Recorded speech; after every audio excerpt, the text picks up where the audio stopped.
ಆಮೇಲೆ ವಿದ್ಯಾರ್ಥಿಗಳಿಗೆ ಇನ್ನೊಂದು ಹೇಳಕ್ ಮತ್ತಿದೆ, ಒಂದು ಟೈಮ್ ಮೆಜರ್ ಅಂತ ಹೇಳಿ ಇಲ್ಲಿಯವರೆಗೆ ವಿದ್ಯಾರ್ಥಿಗಳಿಗೆ ಯಾರೆಲ್ಲ ಸಾಲ ತಗೊಂಡಿದ್ದಾರೆ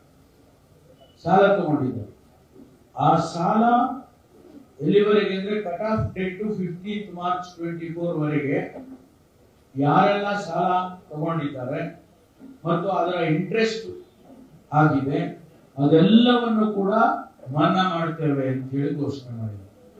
15 ಮಾರ್ಚ್ 24 ವರೆಗೆ ಕಟ್ ಆಫ್.